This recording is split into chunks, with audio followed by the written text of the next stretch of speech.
Welcome to the second lecture of automata theory. As in the previous lecture, I am discussing about the Alan Turing. Alan Turing is considered as a father of modern computer science, and he was the one who developed the concept of Turing machine. Now, Alan Turing performed a Turing test. Now let's discuss about the Turing machine. What actually Turing machine is? I think being a computer science, you must have heard about the Turing machine or may not, but no need to worry. Turing machine was first described by Alan Turing as a abstract computational devices intended to help investigate the extent and the limitation of what can be computed. Turing was interested in the question of what it means for a task to be executable, which is one of the foundational questions in the philosophy of computer science. We always say that a program is getting executed. Then, what things can be executed, what cannot be executed. And every time I'm using a word computation or computability, exactly what do you mean by a computability? A task is computable only if it is possible to specify a sequence of instruction which will result in the completion of the task when they are carried out by some machine.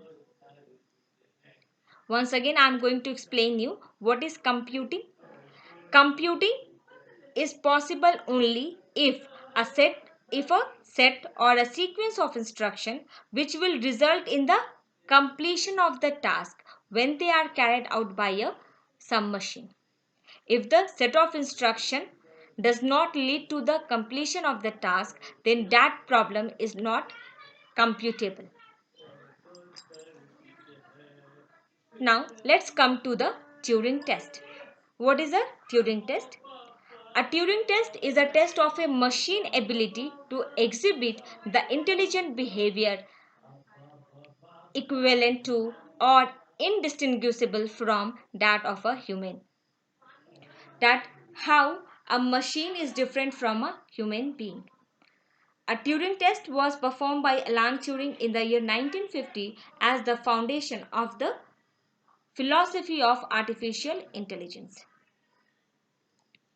Turing put forward the idea of an imitation game in which a human being and a computer would be interrogated under condition where the interrogator would not know which the communication being entirely by the textual messages.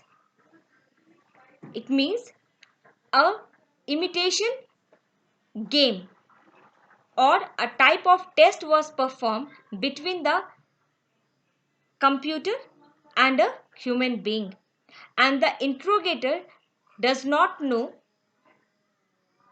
who is speaking because the answer is coming in the form of a textual messages.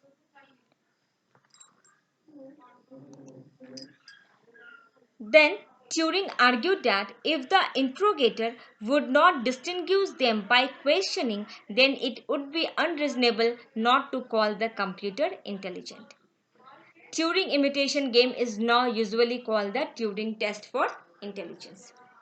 So, during the Turing test, what we have observed that a computer can be made intelligent like a human being, because in this test the interrogator was not able to distinguish between the human being and the machine. So there are very interesting concepts that we are going to learn in the formal language and automata theory. In my coming lectures, I will tell you what is finite automata, what is regular language, and how finite automata works. So if I will tell you the summary of the today's lecture, we have learned about the introduction of the course, And what is the need to study formal language and automata theory? What is automata? And again I am telling you, it is a abstract machine or abstract computing device. Means it perform its task without the interaction of a human being. And the concept behind the theory of computation was developed by Alan Turing. He performed one Turing test, which is called a imitation game, in which it is found that a computer can be considered as intelligent as a human being. Thank you students. Hope you all must be staying safe and healthy at home.